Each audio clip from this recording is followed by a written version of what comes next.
Michael, it was a disappointing result. You said you were happy with the performance, but now we go on to Huddersfield and it's another 3-game week. Yeah, this is obviously the first of many in the Championship, so a good test for us. You know, and we pick up. Obviously, we're like any. You're disappointed to go out of the cup, but you know, as I say, we made 8 changes, and you know, it was a game I think we felt we should have won. However, that hasn't been the case, and you know, our focus, as always, is the league, and so it'll be slightly different for us because we've not, you know, we've stayed in the EFL Cup or the Carabao Cup as it was previously to the latter stages in the last 2 years. So, you know, that'll give us a bit of breathing space, I think, in the schedule. But you know, we go away to obviously to Huddersfield tomorrow. A team that's searching for, you know, something as well. You know, they've had a difficult start, and we have to make sure, obviously, we're at the top of our game. People who remember last season at Huddersfield will probably say we owe them at least one for that game. It was a very difficult game and one that we all know hurt us. But as you've said, they've had a difficult start to the season. Does that, in fact, heap more pressure on our players to do well because they've had such a bad start?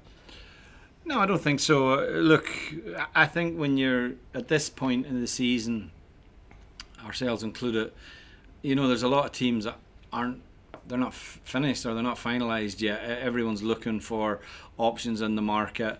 I think we've played 2 games, and obviously a cup game. You saw the results in midweek, where obviously a lot of the Championship teams made a lot of changes and maybe lost to weaker opposition who maybe didn't make as many changes. So I think our focus has purely been on ourselves, really, and our own level of performance. It's not that we've disregarded Huddersfield at all. No, you know, we obviously have, you know, watched the games they've had this season and looked at, you know, some of the changes they've made. You know, they lost in Toffolo and O'Brien. They lost 2 very important players for them. They've had a change of coach, obviously, as well in there. So, yeah, look, they've had to deal with quite a lot of change since the start of the season. But as I say, you know, we are at this point. I think it's really, really important that you focus on what you are as a team and you know, improving your own team and obviously your identity as a team as well. It was a very physical game midweek, and there were 1 or 2 knocks. Are any of those knocks liable to cause problems this weekend with team selection? No, we're pretty good. You know, we've one or other than the injuries we had previously, which is obviously Powell and Suter and McCarran has had a knock. You know, other than that, we're pretty good. You know, and as I say, we were pleased to get through the game midweek without obviously adding to the injury list.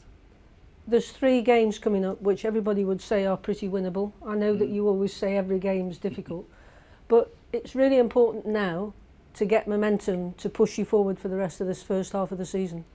Yeah, look, you know, I think the nature of the league is such that the 3-game weeks are always a challenge, and we know that having 2 games back to back at home can be a real advantage, but we start the 3-game week obviously away from home tomorrow. So I think that, you know, there's a lot of teams looking for momentum. We're 2 games into the season and only 1 team in the league has managed to win both their games. So I think that gives you, I think, a picture of how this league operates. But we know that, you know, consistency is a big thing, and you know, we've worked consistently on the team and how we want to play and the shape of the team and the tactical side of the team, and you know, hopefully that pays dividends and we get consistency in our results. And we've got some very un-Stoke-like weather at the moment. I'm assuming it'll be the same at Huddersfield tomorrow. Obviously everybody will be hydrated, you'll make certain about that, but how difficult is it? It was very warm at Morecambe. What precautions are you taking, and what will happen in terms of drinks breaks? Yeah, look, we'll do everything we can in terms of, you know, having the players prepared. I think they have a responsibility themselves for that. I think it will be a game tomorrow where, you know, it's important that you retain the ball and because it won't be a day for going chasing the ball and pressing. It'll be more difficult to do that given, you know, the temperatures that are forecast. We've trained this week in quite, you know, high temperatures, manage the training load of the players. So yeah, look, I think they'll be ready to play, and the players have enough experience with the backroom team to make sure that they take all the necessary precautions. I think the schedule will be a drinks break in each half, so we'll just have to manage that as well. Transfer window's still open. You've talked about you can't bring people in without cash or frees or loans.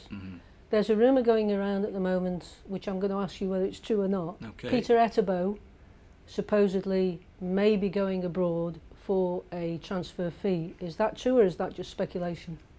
I would, at this minute in time, I wouldn't be able to shed any light on that, to be honest. We haven't. I'm not aware of that. You know, Peter came back, as I said, late from. He had extra time because he had played some international games, and he came back possibly about 3 weeks ago now, maybe a little bit before that. And he's been with the fitness team because he had quite a bad injury last year, and he's been training. This past week he's been training with the under-23 group as well. So as far as exits, I'm not really in a position to discuss anything on that. But ideally, if this hypothetical exit did take place, it would be great if it went along with some cash so you could reinvest into the team. Listen, of course, cash is welcome, you know. We've obviously not spent a lot of money in the last few transfer windows. We obviously took the offer 12 months ago for Nathan Collins. We've also had a percentage from his subsequent sale to Wolves, which has been beneficial. But yeah, look, I don't think we know the parameters that we have to work in. We know the wages that we're able to pay, and certainly exits do help in terms of giving us a little bit more into the wage bill. And if that can be the case, then obviously we have targets that we would like to try and get over the line before the end of the window. Thank you. Michael, obviously they need to change everything at Huddersfield because having finished on such a high and getting close to promotion, all of a sudden the rug was pulled underneath them with the manager moving out. They've introduced and they've promoted from within. Maybe the change of the manager, Danny Schofield, do you see any difference into what you saw last season against the side this time, early on? Not overly, no. We expect, a lot of what they did under, the previous manager to still be in the group of players. It's not like they've gone out and signed a new team either. So a lot of those players will be, I think, familiar with how they played last season. I thought, they were a good side. They played with good tempo and energy. We obviously beat them here. We felt we a little bit hard done by not to have won the game at Huddersfield, and Danny Schofield obviously was part of the backroom staff. So I don't imagine that he would come in and change everything. I don't think that would be the case. But they've just had a little bit of a slow start, particularly off the back of obviously getting to the playoff final last season. So, but as I say, our focus is primarily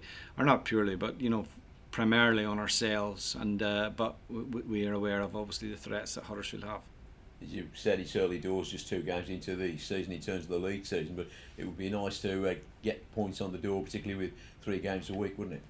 Yeah, look, I think when you come in any 3-game week, you want to start as in a positive foot as possible. Points away from home are not always easy to get in the Championship, so getting them on the board early away from home will help us. We didn't get anything in the first game away to Millwall, so we have to do everything possible to try and make sure we take something tomorrow. You gave several players opportunities in midweek, Michael. Was anybody where you thought maybe they could add something to the first team which would help in terms of the way you look at it? Well, there's competition for places. I think the squad is a little bit lower in numbers than probably it's ever been in the past. So the cup games are a challenge, but the players who come in and play have the opportunity to show something. That's always been the case. But we had a good result last week, and we had a good performance last week. I think we only had maybe Jacob and Connor Taylor were the only 2 that were retained for the game on Tuesday night. So yeah, look, the competition for places is there. We're going to have to utilise the squad, and your squad will always be utilised at its most in a 3-game week, because obviously we have the game Wednesday following the game Saturday, but we have to take tomorrow as the game in front of us, and that's the one that we have to focus on. Finally from me, Michael, any progress on the long-term injuries in terms of what you could say? Yeah, both. How far are they down the line? Well, both good. Like, it's good. Harry Suter is on the grass, which is nice to see. I think he's delighted with that. He's had the little setback he had seems to have cleared up with the procedure that the medical team implemented on him. So it's just nice to see him after such a long time. We're probably now nearly at 7 months, I would imagine, somewhere around that, maybe a little bit longer. And you see a player constantly in the gym, it can be a little bit tough for him. And so I think, it's nice to see him out in the grass. He's still in the very early stages. Nick Powell is working away with the fitness team as well. Probably maybe a week to 2 weeks away from possibly being dropped into training again. But we're optimistic that their recovery will it'll speed up over the next few weeks. Thank you, Michael. You retained Lewis Baker for the Morecambe game. How is he developing in midfield for Stoke and also in his role as captain? Yeah, I think we kept Lewis in the team just because we felt he's not just where we think he's capable of at this minute in time. I think he knows that himself. He's been great as a captain, I think, to be honest. He's really taken on that role. I think he's a good communicator within the dressing room. He does, I think, he has a real consideration for the group of players. I think he realises there's a lot of younger players in the group, some of them maybe here on loan, or some of them who have come here in the summer that possibly are still at that settling in period. Like Lewis has only been at the club himself less than a year, so I think he's made a real commitment to the club with what he did in the summer. He's obviously signed a new contract. He was a father for the second time yesterday, so he had a baby boy, which was great news. And he's committed. He's buying a house. Everything that you want to see from players when they make that commitment. So I think we're delighted with the contribution Lewis has made, and I think he knows himself that he wants to make the most of this opportunity.